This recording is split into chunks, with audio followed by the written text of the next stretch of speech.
Okay.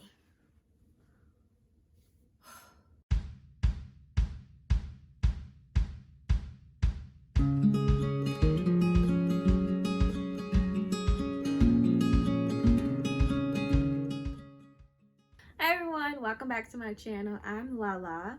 Today I'm going to do the mid-year book freak out tag. This tag has been going around on BookTube for the past week and a half now. So I'm super excited to finally get around to filming it.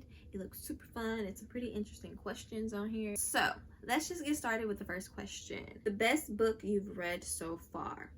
And I know it said book, but I have two books, plural, okay? So the best books I've read thus far are The Silent Patient by Alex McAleod and The Autobiography of Malcolm X. I have finished this book and I gave this book a 5 out of 5 stars. I read this book in the month of May. So this book here, and I'm currently reading, I'm not finished with this book, The Autobiography of Malcolm X, but it is so good. Like, I knew it was going to be good because I'm interested in his life story and what he was about and things like that anyways. But like, actually reading about his personal life, like before the civil rights movement and things like that, and just his whole life before he became Malcolm X. Those are the two books that I think are the best books so far. Now the second question, the best sequel you've read so far. Fun fact, like I have not read any sequels, so I'm gonna skip that one. Question number 3, new release you haven't read yet but want to. I actually have, again, two books. Is Beach Read that came out in April and The Vanishing Half that came out this month. Beach Read by Emily Henry. I am going to get to this book before the end of this month, June, because it is on my June TBR list. I'm hoping to start this next week, so like next Monday, next Tuesday, because I'm currently reading 4 books at the moment and I'm hoping to be done with all 4 of those books by Sunday night, if not Monday morning, and starting on this Monday, Tuesday. Can't wait to get to it. I've been wanting to get to this book for a little minute now.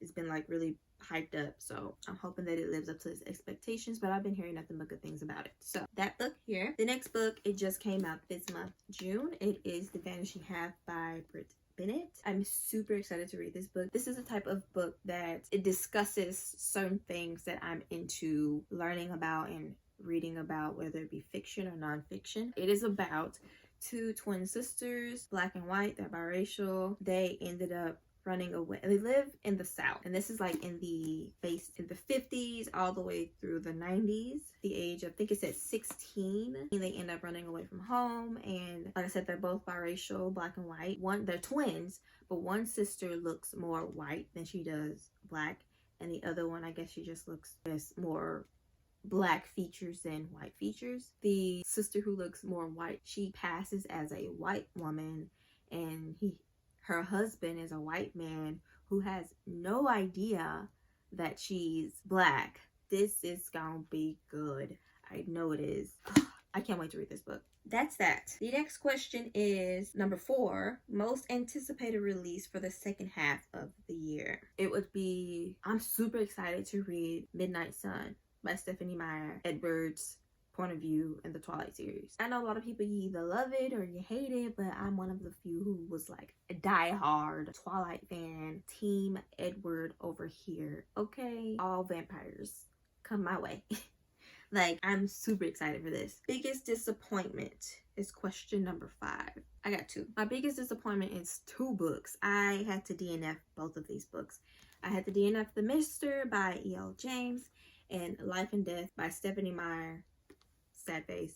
Twilight Reimagined. I got a little rant for both of these. Starting with this book. Listen, she literally let me down so bad. Like, she literally copied and pasted the first original Twilight book in this book and just changed the characters' names and changed the pronouns. That is all she did. It is literally word for word the first Twilight book with different character names, and the pronouns are switched. So what I mean by that is, we all know Edward Cullen is the guy and he's the vampire, and then Bella is the girl, human. Well, in this book, Edward, the guy who's a vampire, is now a female vampire, and her name is Edith. Personality is the exact same. It's the same thing. If you're gonna do a Twilight reimagined, at least make it where Bella falls in love with Jacob instead of Edward. You know, like make it about them two and make Edward like this jealous vampire guy, blah blah blah.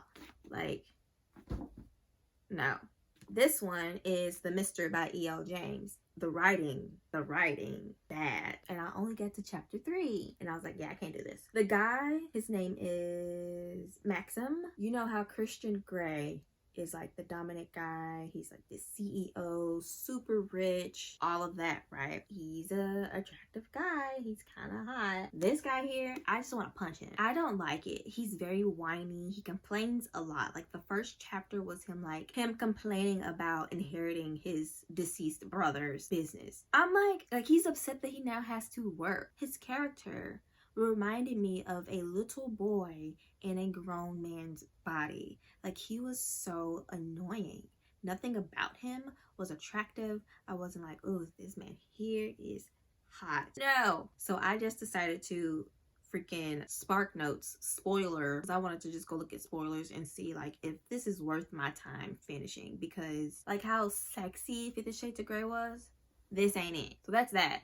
2, the romance is so childish and almost forced and rushed that like when they get together, their relationship, it just got boring. And then there's this like random sex trafficking plot in this book. What?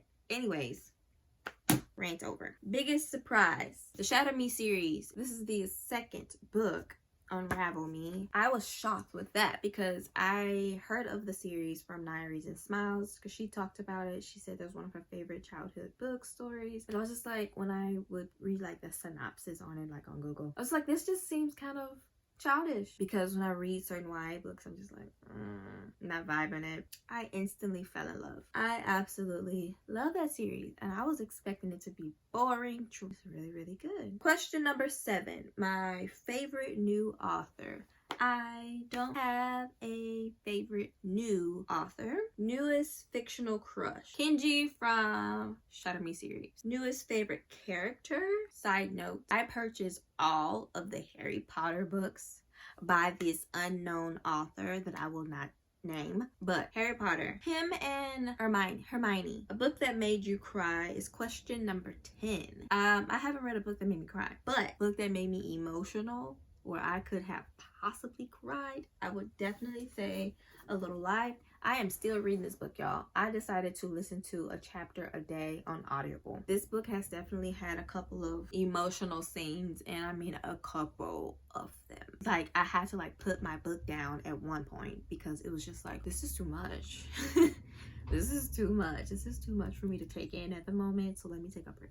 Question number 11 is a book that made me happy. I would say Queenie by Candace Williams. That book is about a girl who goes through heartache, heartbreak, you know, so she's struggling to find herself again. She's struggling to love herself again. And then eventually she has that happy ending where it's just like, girl, yes. I was so happy with her ending. So yeah, number 12 is most beautiful book you've bought so far. I'm definitely gonna say The Vanishing Half. I do like the colors and like I don't know, I like this. This is really cool and really neat. Question number 13. What books do you need to read by the end of the year? Ooh, I have a few. So I'm just gonna say The Color of Law. That book is about how segregation started in America. Angela Davis, not a biography. Invisible Man, so I've had that on my TBR for years. Radio Silence, because that book is like hyped up by Paperback and Dream. Crescent City, because I have not read that book yet. I meant to read it a month ago. The Goldfinch. The Great Alone by Christian Hannah. Oh, and The 7 Husbands of Evelyn Hugo. Is that it? Are those the questions? Is that all the questions? Those are all of the questions for the mid-year book freakout tag for 2020. Wow, I hope this video wasn't too long. Anyway, so yes, that's that video, guys. Thank you guys so much for watching. I actually really enjoyed doing this video. Follow me on Instagram, like this video, subscribe to my channel, and I'll see you guys in my next video. Bye.